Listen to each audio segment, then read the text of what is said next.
Hay una afirmación que circula en los círculos reales que, de ser cierta, revela más sobre el estado de la casa de Windsor que una década de declaraciones oficiales.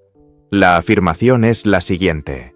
Según informes no verificados, la princesa Ana ha hecho que su equipo legal documente formalmente los derechos de uso de su casa sobre un ala específica de la finca de Sandringham, y el efecto práctico de ese papeleo, según alegan las fuentes, es que la reina Camila ya no puede usar ese espacio para el tranquilo retiro de verano que supuestamente estaba planeando. Ahora bien, permítanme aclarar esto desde el principio, porque es importante. Nada de esto ha sido confirmado por el palacio. No se ha hecho público ningún documento. Esto es una afirmación, no un registro judicial, y lo trataremos como tal durante todo el video. Pero aquí está la razón por la que los observadores de la realeza no pueden dejar de pensar en ello, y por la que yo tampoco. No es la disputa en sí. Las familias se pelean por casas en todo el mundo. Es el supuesto mecanismo, abogados, papeleo formal.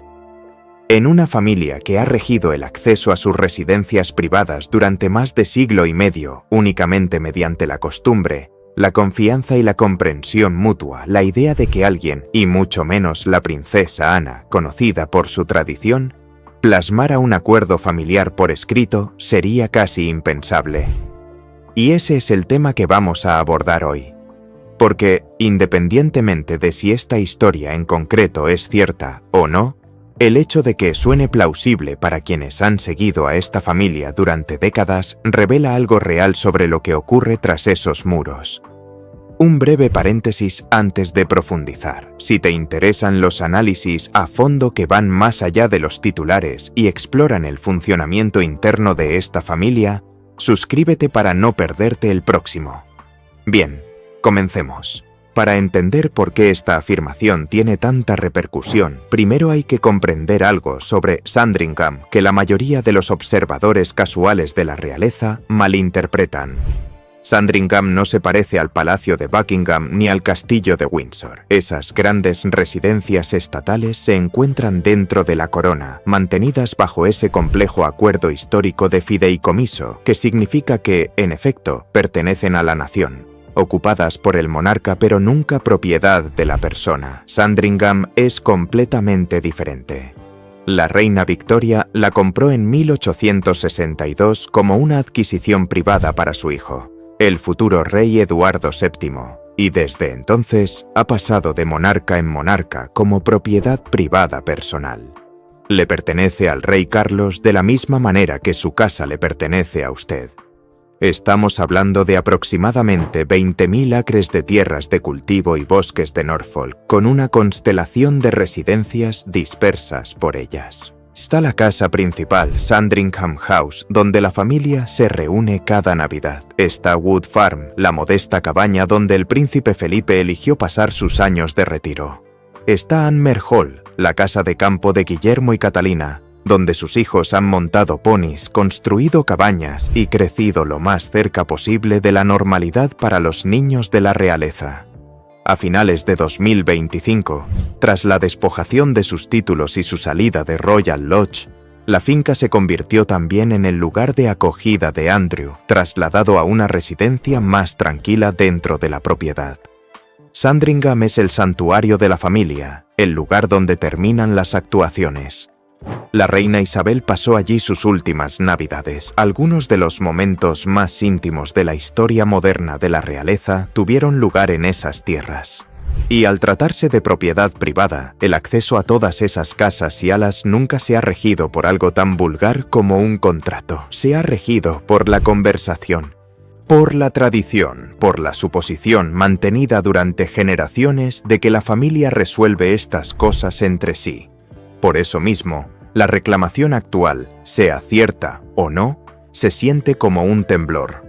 Porque no se recurre a abogados en un sistema así a menos que se haya llegado a la conclusión de que el sistema ya no funciona. Y si quieren sentir el peso emocional que conlleva esta finca en particular, consideren lo que realmente ha sucedido allí. El rey Jorge VI, el amado padre de Isabel, murió en Sandringham en febrero de 1952, mientras dormía en el lugar que más amaba. Lo que significa que, técnicamente, todo el reinado de 70 años de Isabel comenzó en esa finca, en el peor momento de su juventud. Su propio padre, Jorge V, también murió allí.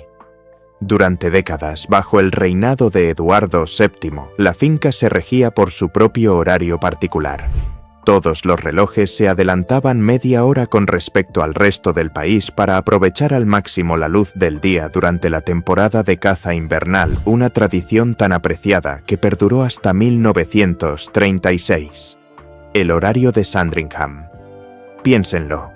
Esta familia, literalmente, mantenía su propia versión de la realidad dentro de esas puertas. Sus rituales navideños que allí se practicaban, el paseo a la iglesia de Santa María Magdalena la mañana de Navidad, el intercambio de regalos en Nochebuena según la tradición alemana, el pesaje de los invitados a su llegada y partida según la costumbre eduardiana, estas costumbres se han mantenido prácticamente inalteradas a través de 2 guerras mundiales, una docena de crisis constitucionales y todas las rupturas familiares de la era moderna.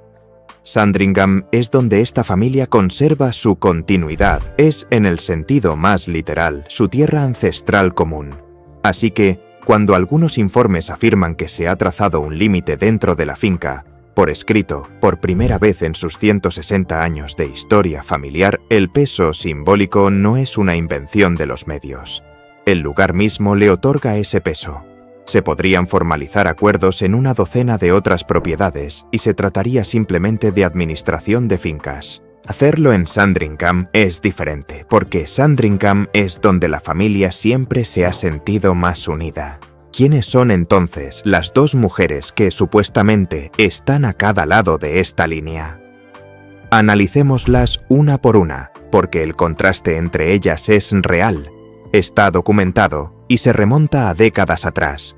Y es el terreno fértil en el que se gesta toda esta historia. La princesa Ana es, por amplio consenso, la miembro de la realeza más dedicada a sus deberes de su generación, y posiblemente de cualquier generación.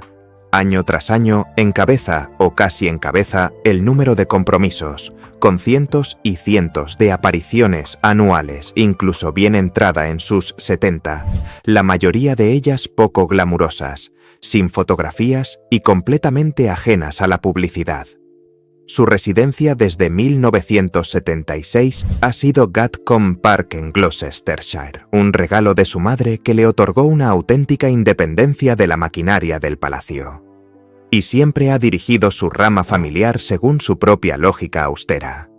Es bien sabido que rechazó los títulos reales para sus hijos. Peter y Zara crecieron como nietos de la reina sin el título de Alteza Real, ni príncipe ni princesa, porque, según se dice, Ana creía que los títulos sin propósito eran una carga disfrazada de regalo. La historia le ha dado la razón en gran medida.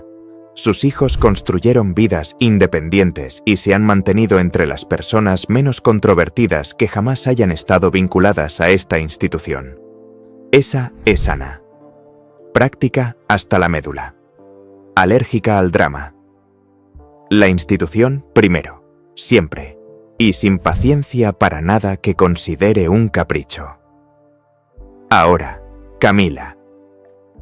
La historia de Camila es casi el negativo fotográfico.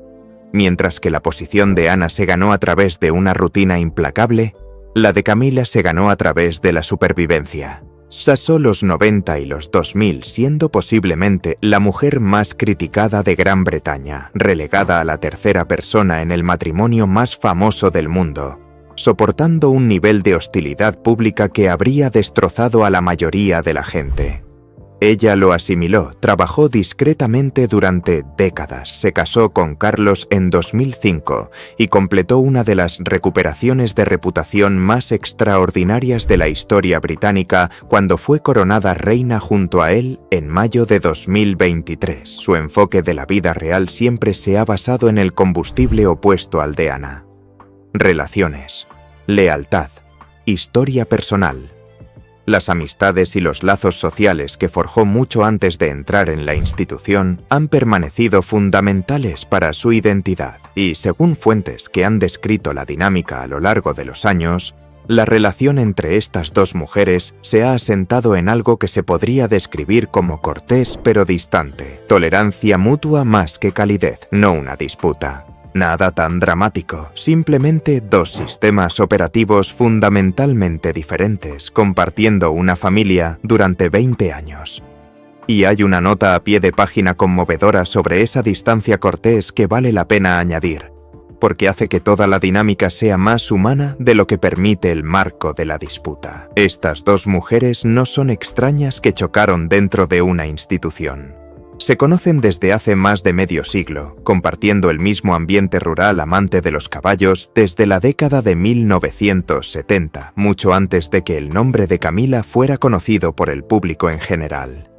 Anne asistió a la boda de Charles y Camila en 2005, y en 50 años jamás ha pronunciado una sola palabra pública en contra de su cuñada. La aparente frialdad que existe entre ellas se ha basado en la discreción absoluta por ambas partes, lo cual constituye en sí mismo una forma de respeto mutuo. Dos mujeres de la misma generación, ambas fuertes, ambas reservadas, ambas supervivientes de las décadas más difíciles de esta familia, que simplemente construyeron sus vidas sobre bases diferentes. Una sobre el rigor del deber, la otra sobre la calidez de la lealtad. La supuesta división en Sandringham, si es que existió, no surgió del odio. Surgió del espacio entre dos códigos que nunca llegaron a ser del todo compatibles. Esa distinción importa, y es la que los titulares siempre simplifican. La mayor parte del tiempo, esa diferencia ha permanecido discretamente en un segundo plano. Pero algunos informes sugieren que, recientemente, algo sacó el asunto a la luz. Y ese algo, supuestamente, fue Andrew. Aquí está el punto álgido, y quiero presentar ambas versiones con imparcialidad porque si las fuentes son correctas, esta es una de esas raras disputas reales en las que ambas mujeres defienden una postura digna de respeto. Cuando el mundo de Andrew finalmente se derrumbó, perdió sus títulos, la logia real se rindió y su vida pública terminó formalmente. Terminó en Sandringham, en el espacio más íntimo de la familia, en el momento más bajo de su existencia. Y según fuentes reales, la postura de Anne durante ese periodo fue discretamente coherente. Independientemente de lo que Andrew hubiera hecho, y se dice que ella no se hace ilusiones sobre el daño causado, él seguía siendo su hermano. Y según se informa, ella abogó porque se le tratara con la dignidad humana básica mientras la institución rompía sus lazos. No rehabilitación. No perdón. Dignidad. La postura de una hermana que ha visto a su familia absorber 60 años de tormentas y cree que no se puede dejar a la sangre completamente sola entre los escombros, sin importar lo que exijan los periódicos.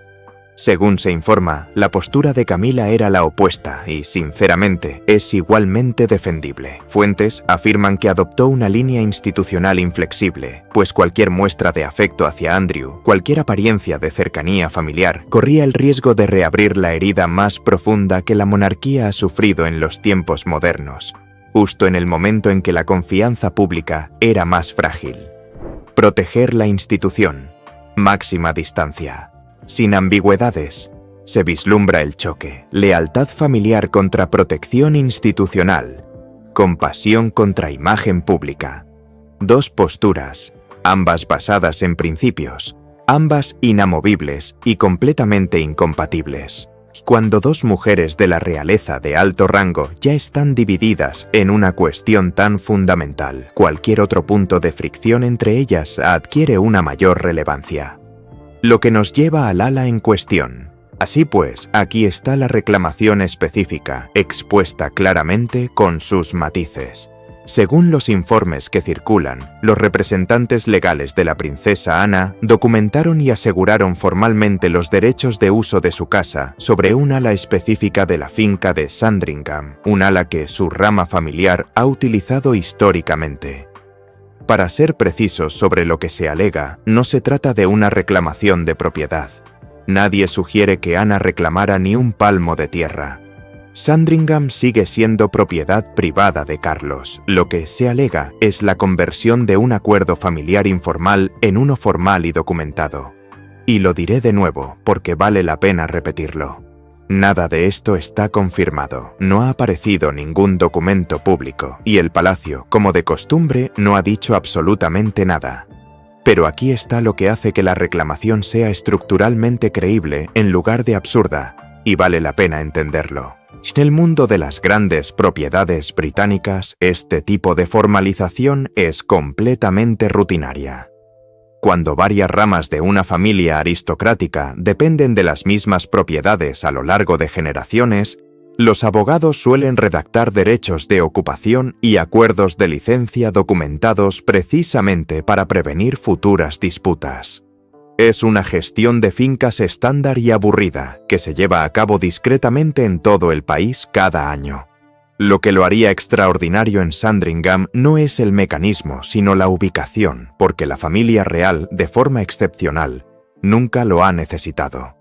Durante 160 años, la distribución de las estancias en esa finca se ha decidido por conversación y costumbre. Si Ana realmente sintió la necesidad de dejar constancia por escrito del acceso de su familia, la importancia no residiría en el documento en sí, sino en la conclusión implícita, que ya no confiaba en el sistema informal para proteger el lugar de su hogar. Si el momento en que se produjo, según los informes, confirma esa conclusión, porque las fuentes afirman que se habían mantenido conversaciones discretas sobre la posibilidad de que Camila pasara más tiempo en Sandringham como residencia de verano, una base más discreta durante los meses en que Carlos tradicionalmente se traslada a Balmoral, Escocia.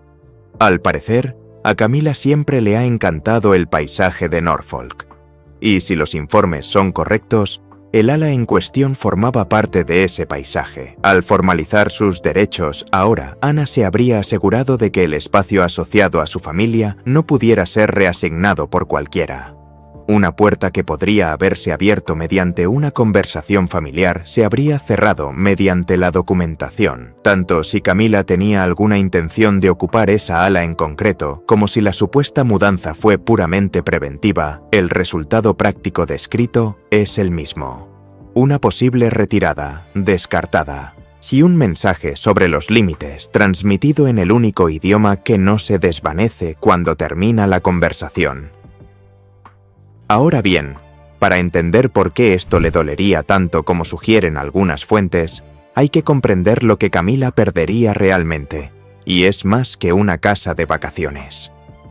Durante décadas, a pesar de todo, Camila conservó un lugar que era completamente suyo, Raymill House en Wiltshire. La compró tras su divorcio, mucho antes de convertirse en Windsor, y desde entonces ha funcionado como su santuario privado, el lugar donde podía dejar de ser una figura pública y simplemente existir, entre sus cosas, su jardín, su vida. Incluso después de casarse con Carlos, incluso después de la coronación, Raymill siguió siendo su independencia materializada, y los observadores de la realeza siempre han comprendido lo importante que era eso para ella. Pero en los últimos años, los informes han descrito cómo Camila ha ido ajustando gradualmente esos arreglos, pasando menos tiempo en su antiguo mundo independiente e integrándose más plenamente en el sistema de la propiedad real. La evolución natural de una mujer que ahora ronda los 70 años, cuidando su salud tras una grave neumonía a finales de 2024, reduciendo su carga de trabajo y centrando su vida en la de su marido.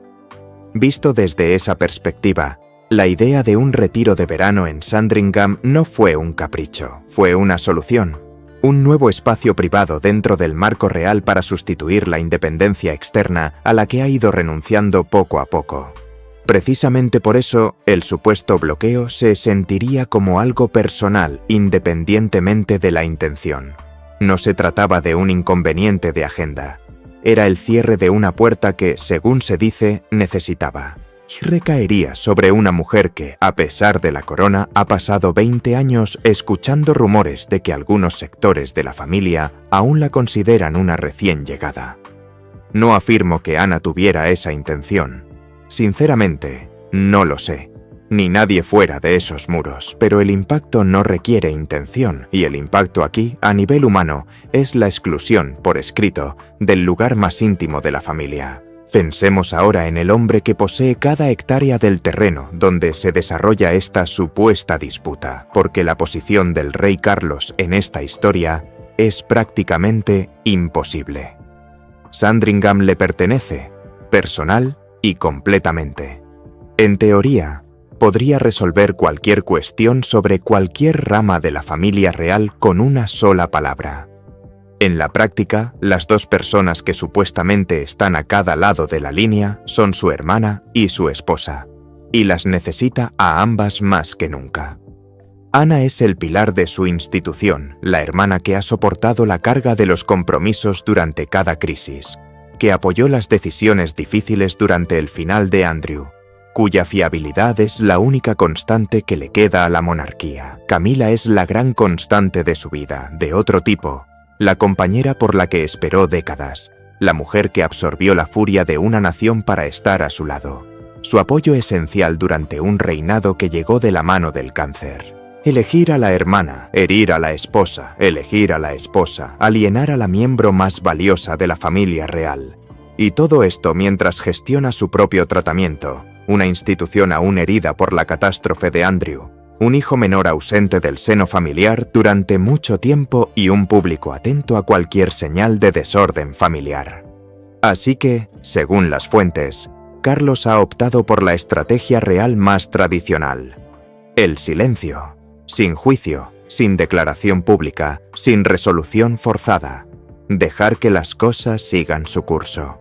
Y miren, como táctica a corto plazo, el silencio le ha servido a esta familia durante 3 siglos. Pero aquí radica el problema, y es el punto clave de toda esta historia. El silencio no resuelve nada, solo pospone. Y si los abogados realmente se han inmiscuido en los asuntos privados de la familia, entonces algo ya ha sucedido que el silencio no puede revertir. Porque uno puede retractarse de una discusión hablando. Es mucho más difícil retractarse de un documento hablando. Y aquí es donde la historia deja de tratar sobre un ala y comienza a tratar sobre la familia misma, así que ampliemos la perspectiva, porque el análisis más profundo es donde esto se vuelve verdaderamente fascinante. Pregúntense por qué ahora. ¿Por qué una princesa de 75 años, la persona menos dramática de toda la institución, supuestamente recurriría a la documentación formal sobre un asunto que su familia ha manejado conversando desde que Victoria estaba en el trono? La respuesta, sugiero, tiene un nombre, y ese nombre es Isabel. Durante más de 70 años, la reina Isabel fue el centro de gravedad de esta familia, y su papel iba mucho más allá de la ceremonia. Era la máxima árbitra interna. Las disputas entre sus hijos, las cuestiones de casas, precedencia y acceso, todo se disolvía finalmente en su presencia, no porque tuviera poder legal sobre la vida de sus hijos adultos, sino porque su autoridad moral dentro de la familia era absoluta. Nadie quería ser quien creara problemas a la reina, nadie quería aumentar sus cargas. Ese simple hecho mantuvo cientos de posibles conflictos resueltos discretamente durante décadas. El sistema informal funcionaba porque todos se sometían al mismo árbitro. Y entonces, en septiembre de 2022, el árbitro se retiró. Carlos heredó la corona, pero esta es la verdad que los observadores de la realeza han estado indagando desde entonces. No heredó la autoridad familiar de su madre ni podría haberla heredado jamás. Para Ana, él no es el soberano cuya palabra pone fin a las discusiones. Es su hermano, a quien conoce y con quien ocasionalmente ha tenido roces durante 75 años.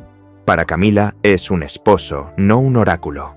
El antiguo mecanismo de resolución de disputas, la silenciosa deferencia a una figura a la que todos veneraban, simplemente ha desaparecido y nada lo ha reemplazado. Visto desde esa perspectiva, la supuesta maniobra legal deja de parecer paranoia o rencor y empieza a reflejar algo mucho más propio de Ana: realismo.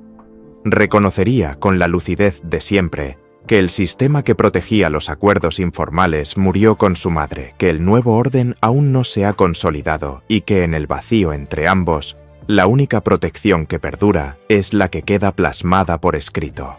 No se trata de dramatismo, se trata de la mujer que ha anticipado y planificado toda su vida construyendo un puente entre el pasado informal de la familia y su futuro indefinido, y asegurándose de que su rama no se pierda en el vacío. Hay una segunda dimensión en la pregunta de por qué ahora, y es generacional. Ana piensa, como siempre, en el futuro a largo plazo. Sus hijos y nietos crecieron recorriendo las habitaciones y los jardines de Sandringham. Los recuerdos de infancia de Peter y Zara perduran en esa finca, y Ana sabe leer un calendario como nadie. Carlos tiene 77 años y está delicado de salud. La finca, como propiedad privada, pasará a manos de Guillermo cuando termine su reinado. Y Guillermo, con todas sus virtudes, representa una nueva filosofía de administración real, más austera, formal e institucional, con su joven familia ya arraigada en Anmer Hall y sus propias ideas sobre cómo debería organizarse la próxima era. Cada acuerdo informal del que goza hoy la casa de Ana es, en el sentido más estricto, una cortesía del actual propietario, y las cortesías no sobreviven automáticamente a un cambio de dueño. Si Ana formalizara ahora el acceso de su familia, aseguraría el lugar de su rama en ese entorno antes de la transición, no después, cuando la negociación se llevaría a cabo con un sobrino en lugar de un hermano. Es precisamente el tipo de previsión pragmática que ha definido cada capítulo de su vida. No espera a que surjan los problemas, se anticipa a ellos. Vale la pena detenerse en la historia de Ana con esas habitaciones en particular porque explica por qué esto no sería, para ella, un ejercicio territorial abstracto. Ana conoce Sandringham de toda la vida. Era una niña pequeña que recorría sus pasillos cuando la familia de su abuelo aún la administraba, una joven que paseaba por sus caminos, una madre que crió a Peter y Zara durante sus navidades y veranos, y ahora una abuela que observa a la cuarta generación de su linaje crear recuerdos en el mismo lugar. Su conexión con la finca no es una cortesía. Para ella es un derecho de nacimiento, una continuidad tejida a través de 7 décadas de su propia experiencia. Gatcombe es su hogar, pero Sandringham es su historia. Y quienes piensan en términos de continuidad como Anne protegen la historia de manera diferente a como protegen la comodidad. Una comodidad que se puede perder con elegancia. La historia, en cambio, se defiende. Si los informes son precisos, ese es el contexto en el que se produjo esta supuesta mudanza. No se trata de una simple disputa por espacio. Es una negativa a permitir que 70 años de presencia de su familia se conviertan en negociables. Si esta interpretación se vuelve aún más clara al proyectarla hacia el reinado venidero, así que hablemos de William, porque podría ser el tercer actor silencioso en toda esta historia. Cuando termine el reinado de Carlos, Sandringham, como propiedad privada, pasará personalmente a su hijo y la relación de Guillermo con la finca ya es profunda y profundamente apegada a ella en el sentido más sano. Anmer Hall ha sido el verdadero segundo hogar de su familia durante más de una década, el lugar que Catalina ha descrito como fundamental para la sólida educación de sus hijos. El escenario de aquella luminosa película de septiembre de 2024 durante su recuperación. Guillermo conoce cada rincón de esa propiedad y llegará como propietario con su bien documentado instinto por la claridad, la estructura y los acuerdos formalizados, el mismo instinto que ha aplicado a todo, desde su fundación hasta la institución en general. Si aquí la pregunta realmente interesante, ¿un derecho de uso formalizado, si existe, molestaría al futuro propietario o le vendría de maravilla? Porque se puede argumentar en ambos sentidos. Por un lado, heredar una propiedad con gravámenes legales creados por una tía podría resultar una limitación. Por otro, Guillermo es precisamente el miembro de la realeza con más probabilidades de creer que los acuerdos documentados superan la costumbre ambigua, que todos se benefician cuando las expectativas se plasman por escrito y que la informalidad y la opacidad del antiguo sistema son precisamente lo que pretende eliminar de toda la institución. De un modo extraño, la supuesta decisión de Ana anticipa el mundo de Guillermo en lugar de resistirse a él. Estaría hablando, por adelantado, el lenguaje administrativo que se espera que prefiera el próximo reinado, lo cual plantea una posibilidad que la narrativa de la disputa pasa completamente por alto. Puede que esto no sea en absoluto una crítica a Camila. Podría tratarse de una realista de 75 años que, discretamente, prepara a su familia para una monarquía que vislumbra con mayor claridad que casi cualquier otro miembro de la familia. Ahora bien, quiero abordar directamente a los escépticos, porque sé que algunos ya lo están pensando. Esto es una exageración. Probablemente Camila nunca quiso esa ala de la casa. Formalizar los acuerdos patrimoniales es una tarea rutinaria, y los medios de comunicación inventan disputas reales porque generan clics. Y sinceramente, ese escepticismo es saludable. Las historias sobre la realeza se magnifican constantemente, y la falta de verificación de esta exige precisamente esa cautela. Pero he aquí por qué creo que la historia importa, incluso en medio de la incertidumbre. En el mundo de la aristocracia británica, y esta familia se encuentra en la cima, los acuerdos patrimoniales nunca se limitan a la propiedad. Son el lenguaje físico del estatus: quién ocupa qué habitaciones, quién veranea dónde, quién tiene acceso y quién requiere solicitud. Estos detalles definen la jerarquía invisible con mayor precisión que cualquier orden de precedencia. Cuando se formaliza un derecho de uso, no solo se asegura un espacio, se declara que la conexión con ese lugar ya no depende de la buena voluntad de nadie, ni del rey, ni de la reina. Está establecido, documentado, es suyo. Es una declaración, y en una familia donde el simbolismo es el lenguaje principal, es una declaración contundente. Y hay un argumento que los escépticos también deberían considerar. En una época en la que cada gasto real y cada uso de cada residencia se enfrenta a un implacable escrutinio público, la documentación formal protege a todos, incluidos Carlos y Camila. Los registros claros eliminan la ambigüedad, y la ambigüedad es donde se gestan los escándalos. No creo ni por un momento que las relaciones públicas fueran el supuesto motivo de Ana. Su motivo, si los informes son ciertos, era proteger a su casa, sin más. Pero el efecto de la formalización, la transparencia reemplazando la suposición, coincide con todo lo que una monarquía moderna y responsable afirma querer ser. Lo cual es una razón más por la que la afirmación suena plausible. Es una jugada excepcional que, a la vez, representa una defensa personal y un progreso institucional. Antes de continuar, un punto más: ¿cómo se difunde una afirmación como esta? Porque comprenderlo es fundamental para una lectura honesta. Las historias sobre los asuntos privados de la familia real casi nunca surgen de documentos o fuentes oficiales. Surgen de forma indirecta, como un comentario de alguien cercano a la casa, un detalle que circula entre el personal, los amigos y la prensa especializada en la realeza, ganando credibilidad con cada relato hasta que se publica con apariencia de hecho. A veces la esencia es real y los detalles se han diluido. Otras veces los detalles son reales y la interpretación es errónea. Y a veces, hay que decirlo, todo se desvanece con el paso del tiempo. Precisamente por eso hemos mantenido la cautela a lo largo de este vídeo, y por eso el silencio del palacio no demuestra nada en ningún sentido, ya que esta familia se niega a confirmar historias verdaderas con la misma naturalidad que las falsas. Pero aquí está el punto de análisis que sobrevive a toda esa incertidumbre. Los expertos en la realeza filtran las afirmaciones a través de una pregunta. ¿Coincide con todo lo demás que podemos verificar? Una historia sobre Ana haciendo una rabieta pública no pasaría la prueba al instante porque 50 años de evidencia no la respaldan.